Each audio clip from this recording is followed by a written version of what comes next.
Etong balita pag-usapan natin mga kapatid, ang Germany, no? Germany, no? Nangako ng suporta sa Pilipinas sa gitna ng West Philippine Sea tension.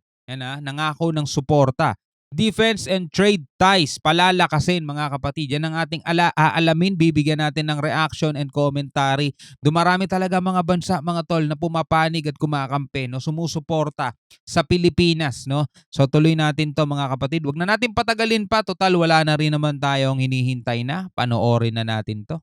Strengthening our friends and partners like the Philippines and others, what I said about the Coast Guard, making clear that the compliance with international law is the best guarantee for every state in the world to be protected. Panawagan ng maraming bansa, no? Tama nga si Secretary Gibo Chodoro mga tol, no? Na China lang o Beijing lang mismo ang naniniwala sa sinasabi nila mga tol. No, wala sumusuporta kasi unang-una ayaw nila sundin yung international law. Ayaw nilang kilalanin yung UNCLOS mga tol. 'Di ba? At nababahala ang maraming bansa sa patuloy na inaasta nitong China mga tol. Kasi kung nagagawa nilang hindi kilalanin ang international law dito sa South China Sea o dito sa West Philippine Sea, ano pa kaya sa ibang bansa, 'di ba? Matipuhan nila yan, pwede nilang puntahan yan at angkinin na rin mga tol. Total, wala naman silang pakialam sa international law 'di ba?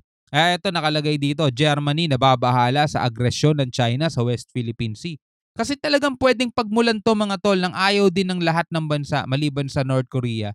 No, ayaw nilang magsimula ng bakbakan talaga. Batid ng bansang Germany ang lumalalang tensyon sa South China Sea at mga agresyong ginagawa ng China sa West Philippine Sea. Ngayong araw, nakipagpulong si German Foreign Minister Annalena Baerbock kay Foreign Affairs Secretary Enrique Manalo bilang bahagi ng kanyang pagbisita sa Pilipinas. Sa kanyang talumpati, binanggit nito ang laser pointing at water cannon incidents maging ang pagbunggo sa barko ng Pilipinas sa resupply mission sa Ayungin Shoal. Tagal na yung iba.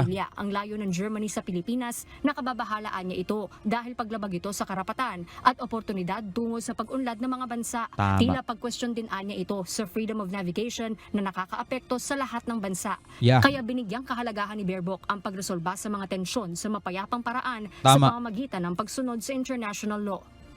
Dapat ang sinasabihan niya ng ganyan China mga tol. Kasi ang gusto naman talaga ng Pilipinas kapayapaan, di naman tayo nang gugulo eh. Pero in China kasi mga tol, hindi talaga nila kinikilala international law. Baliwala sa kanila yun. Yung 2016 arbitral ruling, baliwala sa kanila yun. So paano magkakaroon ng kapayapaan kung ganyan ang mentalidad nila mga tol? Diba? Foreign Minister Baerbock for Germany's unflinching support for international law, including the 1982 United Nations Convention on the Law of the Sea and the final and legally binding 2016 Arbitral Award, the twin anchors of the Philippine position on the West Philippine Sea. Yan. Kanina pumunta ang German official sa headquarters ng Philippine Coast Guard o PCG sa Maynila at binisita ang BRP Gabriela Silang. Dito sinubukan ni Baerbock ang Trinity F-90 Plus, isa sa mga drone na dinonate ng bansang Germany sa Pilipinas. Salamat. Nice. Ayon sa PCG, magagamit ito para sa post-disaster assessment sa mga kalamidad at maritime surveillance. Ayon sa PCG, kasalukuyang nagtitrain ang kanilang PCG pilots para sa paggamit nitong mga makabagong drones gaya nitong nasa harap natin. Ito yung tinatawag na Trinity F-90 Plus na isa sa mga dinonate ng Germany. Dagdag ng PCG, may mga dagdag suporta na rin na ipinangako ang Germany na makatutulong sa kanilang kapasidad at pagbantay sa West Philippine Sea. Hoy, salamat sa Germany mga tol, no? Yan sa Germany mga tol, merong statue diyan si Jose Rizal, Dr. Jose Rizal mga tol. Medyo malapit din talaga. 'Di ba may conspiracy nga na na si Hitler daw ay anak ni Jose Rizal mga tol, no?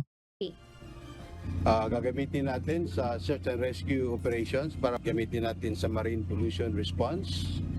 Gagamitin din natin of course sa West Philippine Sea, sa Benham Rise, sa ating areas doon sa south para ma-improve ang ating maritime domain awareness para mas efficient, mas targeted ang ating operations. Nice. Bukod sa maritime domain, nangako rin ng Germany na palalakasin ang ugnayan sa Pilipinas sa pakikipagkalakalan at pag-invest sa energy sector. Nice. Harleen Delgado. No, ang ganda ng mga ganitong balita kasi nakikita natin mga tol, yung ipinaglalaban natin, 'di ba? Yung isinusulong natin 2016 Arbitral Award, UNCLOS, international law na patuloy nating hinihimok ang China na sana igalang nila 'yan. Nakikita natin mga tol na hindi lang tayo nag-iisa, no?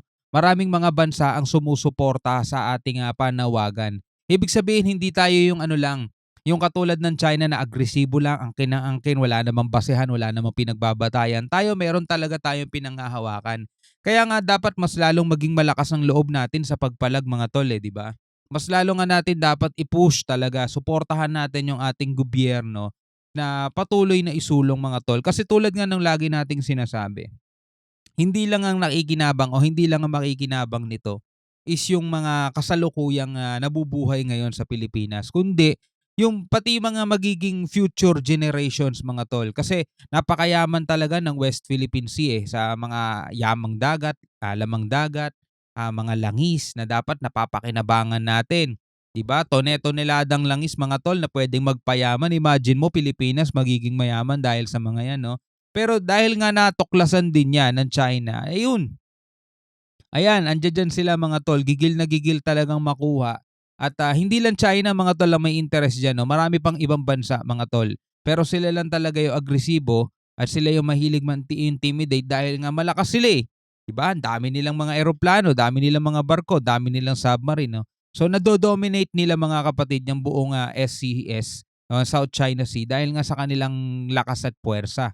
So ngayon, pati yung pakikipag-alyansa natin sa ibang bansa, no, ay minamasama nila. Para sa kanila isa yung provokasyon. Pero mo kung matino ba mag-isip yang mga yan, 'di ba? Pati yung pakikipag-alyansa natin, pati yung kaibigan natin sa ibang mga bansa, minamasama nila. So pati itong pagpunta ng Germany rito, baka mamaya masamain nila yan, di ba? Ang dami ng mga bansa ang humihimok sa kanila na, oy China, igalang nyo naman yung UNCLOS. Nakapirma kayo dyan eh. Igalang nyo naman yung international law para sa kapayapaan, di ba? Kasi lagi nilang sinasabi, sana makuha natin tong masolusyonan natin tong sigalot na 'to sa maayos na pamamaraan, 'di ba? Sa mapayapang pamamaraan. Pero ang problema wala naman sa atin eh. Wala naman sa Pilipinas mga tol ang problema eh. Kasi tayo nga laging nagpapadala ng mga diplomatic protest eh. Biruin mo nandoon pa lang sa word na diplomatic protest mga tol. Naupo si PBBM, nakakailang padala na tayo ng diplomatic protest doon. Nasa 137 na ba? 140? Napakarami na, di ba? Biruin mo, dapat nga isa, dalawa, tatlo. Okay na yun, sapat na yun eh. Kung talagang kinikilala nila, kaso umabot pa ng 100 plus eh, di ba? Tapos yung 2 araw na magkasunod, biruin mo, last year, di ba? 2 araw na magkasunod. Una, binomba nila ng water cannon. Yung BFAR na namimigay lang ng regalo sa mga mangingisda. Tapos binakuran nila yung Scarborough para hindi daw makapasok yung mga mangingisda. Biruin mo, tama ba yun mga tol? Di ba? Yun ba ipagpapakita ng gusto namin ng kapayapaan? Hindi. Sila ngayon nagpo-provoke mga tol eh. Biruin mo paano mangingisda yung mga Pilipino doon sa loob ng ating exclusive economic zone kung ganyan haharangan nila, 'di ba? Tapos hinahati pa ng mga pro-China, mga nagpapanggap na Pilipino, mga pro-China, hinahati pa nila yung opinion ng mga Pilipino. Nagpapakalat sila ng kung ano-ano mga sabi-sabi, pati si PBBM sinisiraan na nila mga tol, 'di ba? So etong PCG natin, etong AFP nagiging mahinahon lang, 'di ba? Nagko-commission sila ng mga maliliit na bangka, mga kahoy na bangka lang para maging less provocative daw, 'di ba? Which is advantage naman 'yon sa China dahil mas madali nilang mapipigil 'yun. Bombayin lang nila ng water cannon, mapipigil na agad nila yung resupply mission. So napakahirap talaga mga tol ng kalagayan natin. Napakahirap talaga ng kalagayan ng ating bansa. Kailangan natin magpatayo ng mga permanent shelter, mga permanent structure dito sa ating mga dagat. Kaso, ewan natin kung bakit hindi natutuloy. Walang budget ba? Pero bilyon-bilyon pinag-uusapan sa Kongreso. Wala dyan ang priority, no? Ang priority nila, patalsikin si Duterte, patalsikin si VP, pakulong si Duterte. At doon ata ang priority nila eh. Priority nila, baguhin ng bansa, di ba? I-push yung charter change para magkaroon ng prime minister. Doon yung mga focus nila, di ba? Pag manonood tayo tungkol sa politika, yun lagi ang topic. 'Di ba? So mas gusto ko manood na lang at lagi tungkol dito sa West Philippine Sea, eh, 'no? At least dito nalalaman natin mga tol kung ano 'yung nangyayari, 'di ba? So ikaw bilang isang Pilipino, ano masasabi mo? Comment ka na lang sa baba, 'no? Bigay mo ang iyong opinyon, bigay mo ang iyong saloobin. Hanggang sa muli, ako nga pala si Shobal D. Peace out.